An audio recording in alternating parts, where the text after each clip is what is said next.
Olá, boa noite. Desde 2008, o Brasil é o campeão mundial em uso de agrotóxicos. O dado aparece no relatório intitulado Geografia do Uso de Agrotóxicos no Brasil e Conexões com a União Europeia, produzido pela Universidade de São Paulo. Só para você ter uma ideia, entre 2000 e 2012, a quantidade de pesticidas usados por área plantada no país mais do que dobrou. E quanto mais área, maior é a quantidade de alimentos.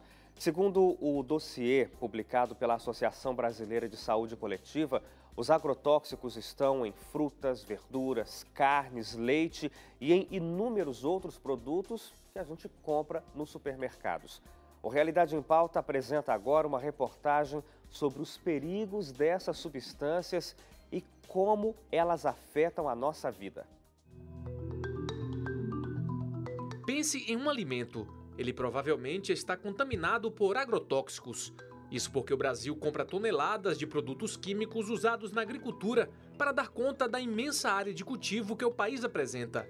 Segundo dados registrados pela NASA, a Agência Espacial Americana, e divulgados no ano passado pelo Ministério da Agricultura, Pecuária e Abastecimento, o Brasil utiliza quase 8% do território com lavouras. Essa porcentagem representa aproximadamente 64 milhões de hectares. Nós fomos em uma unidade da Empresa Brasileira de Pesquisa Agropecuária, a Embrapa, que fica na cidade de Jaguariúna, no interior de São Paulo.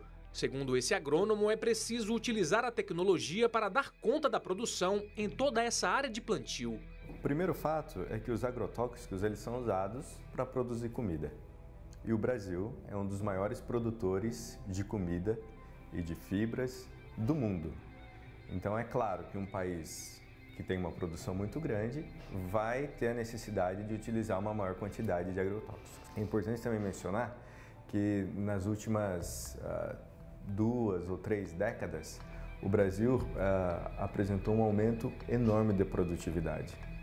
Embora a gente tenha expandido a área de cultivo um pouco, a produção, a quantidade de alimentos que a gente tira por área aumentou muito. E isso se deve justamente ao uso de tecnologias, ao uso de sementes melhoradas, de materiais genéticos adaptados, de tecnologia aplicada no campo, que também inclui o uso de agrotóxicos. Em 2010, o mercado brasileiro de agrotóxicos movimentou mais de 7 bilhões de dólares, o que corresponde a quase 28 bilhões de reais. Esse montante representou 19% do mercado global, o que deixa nosso país em primeiro lugar no consumo de agrotóxicos em todo o mundo. Esse número, expresso como está, ele apenas reflete a quantidade de produto consumida no país. Mas é importante levar em conta qual é a quantidade desse produto em relação à área de produção.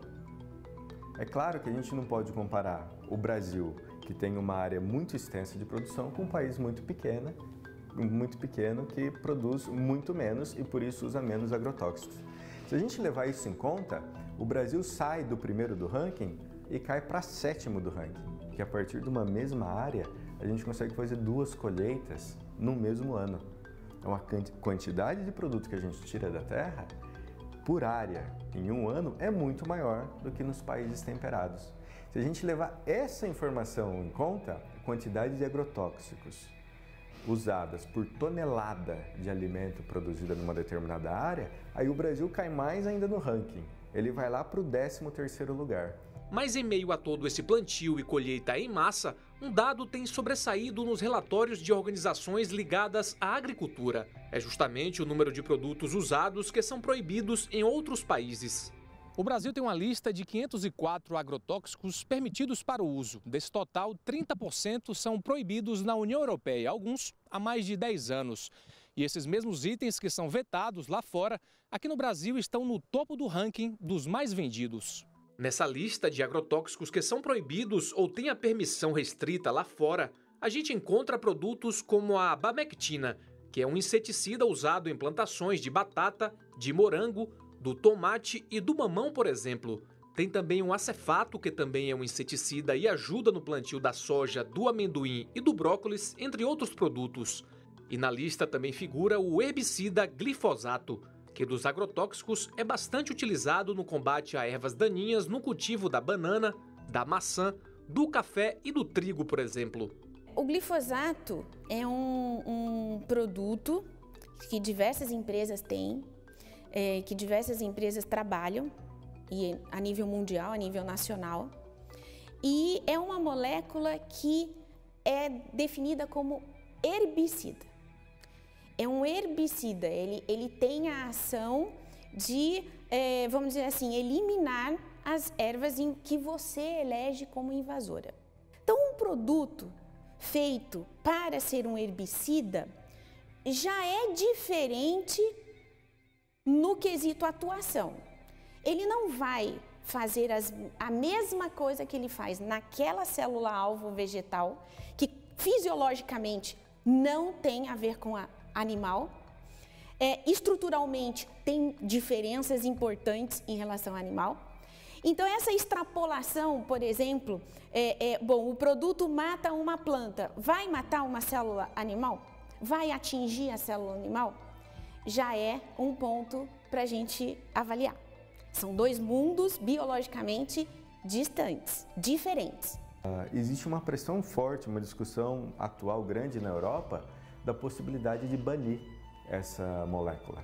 E essa pressão ocorre com protestos nas principais cidades da União Europeia. Em novembro do ano passado, em Bruxelas, na Bélgica, ativistas fizeram uma manifestação em frente à sede do Bloco Europeu.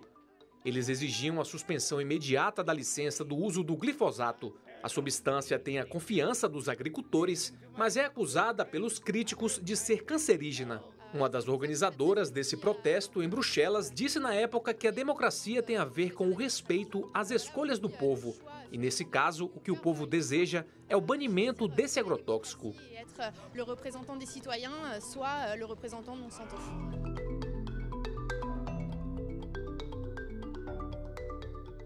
A pressão do mercado consumidor europeu é mais forte e a legislação deles é um pouco mais eficiente para que isso aconteça.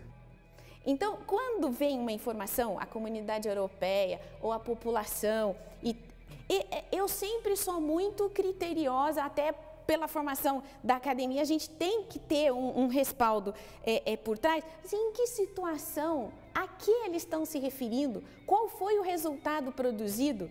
Quem comparou um antes e um depois para a gente poder ter certeza?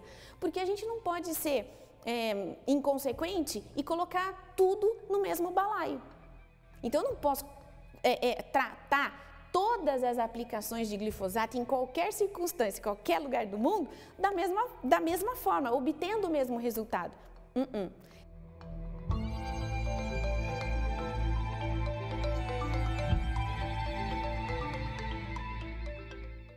Bom, aqui dentro do estúdio eu recebo hoje Paulo Bueno. Paulo é engenheiro agrônomo, engenheiro florestal, ele é também agricultor agroecológico, além de ser consultor na área de hortas urbanas. Paulo, muito obrigado pela sua companhia com a gente aqui no Realidade em Pauta. Seja bem-vindo. Boa noite, Hélio. O prazer é nosso. É com muita alegria e carinho que a gente está aqui hoje com vocês. Paulo, quando a gente fala sobre agrotóxicos, sobre esses defensivos agrícolas, há sempre esses dois pensamentos que a gente apresentou, inclusive, na matéria. Tem o grupo que acha que não há problema nenhum e que é necessário o uso deles, e há outro grupo que é absolutamente contrário. E, inclusive, na agricultura a gente também tem esse perfil, né? Você, por exemplo, como um agricultor agroecológico, é alguém que está do lado que defende o não uso dos agrotóxicos. É isso? Correto, Hélio. É assim, há 20 anos praticamente que eu me inseri dentro da agricultura. Quando eu vim para a faculdade, a primeira vez, se falava muito de agrotóxicos, de tecnologias, né? Então lá a gente ficava totalmente deslumbrado com aquela coisa de fazer cálculo de adubação, com aqueles inseticida, herbicida, né? Então a base nossa, no começo, era aquilo, mas a gente não tinha aquela percepção de quanto mal faz o agrotóxico. Depois a gente vai amadurecendo, estudando, aprendendo, a gente começa a desenvolver técnicas diferentes, pegar saberes de antigamente, que antigamente não tinha. Se você pegar antes da Revolução Verde, não tinha essa grande quantidade de agrotóxicos. O pessoal costuma falar muito, mas também não tinha muita gente para comer. Mas era compatível com a quantidade da agricultura com a quantidade da população. Claro. Agora, a gente mostrou aqui na reportagem, e é um dado conhecido, o Brasil é o país que mais utiliza agrotóxicos defensivos agrícolas no mundo e é, ao mesmo tempo, o que mais produz, o que mais importa, o que mais utiliza. E a gente tem dados, por exemplo, da Embrapa dizendo que 70% do consumo de vegetais no Brasil vem da agricultura familiar. Quer dizer, são pequenos agricultores e que, na teoria, poderiam fazer um uso reduzido desses agrotóxicos? Com certeza.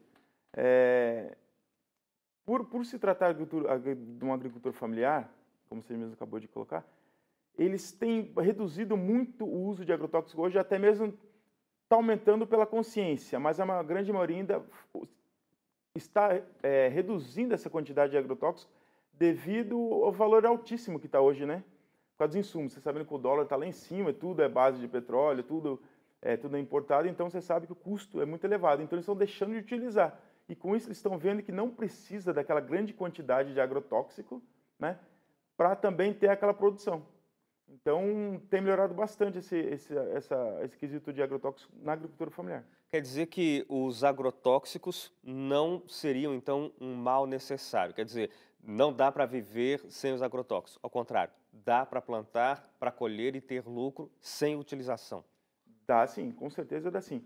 Mas o que a gente tem que deixar, que eu acho, na minha opinião, a gente deixar meio claro, é que, por exemplo, se a pessoa se ela tiver em consumir na hora da refeição do almoço, consumir um miojo e consumir um tomate ou uma maçã que teve um pouquinho de agrotóxico, eu ainda, particularmente, preferia comer a maçã e aquele tomate, mesmo com um pouco de agrotóxico, que comer um miojo que é praticamente 100% agrotóxico. A gente não sabe, tem mais de 1000 ingredientes lá que a gente sabe que são totalmente, até mesmo cancerígenos, comprovado cientificamente.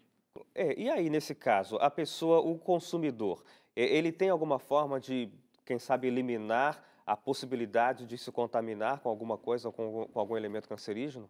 De fato, o agrotóxico, ele penetra dentro do sistema da planta, né? Então, eu acho que é muito difícil de, com apenas uma lavagem, ou seja, com algum outro tipo de produto que dizem que tem por aí, então, dificilmente ele estaria limpo. Porque ele não fica só na casca. Não, nem tanto que se a gente pegar, justamente, se você entrar dentro de uma cultura convencional de tomate, por exemplo, você vai lá com a pessoa, o agricultor está todo amparado por aquela roupa de EPI. Sim. Máscara, roupa e tudo mais.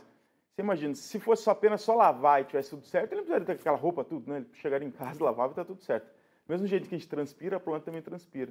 E nessa transpiração onde ocorre acaba absorvendo a absorção do agrotóxico. A gente vai para o intervalo, Paulo. Daqui a pouco Realidade volta e a gente traz aqui outro assunto, como os agrotóxicos prejudicam a saúde do brasileiro e as alternativas para quem quer evitar esse tipo de alimento. Não sai daí, a gente volta em 2 minutos.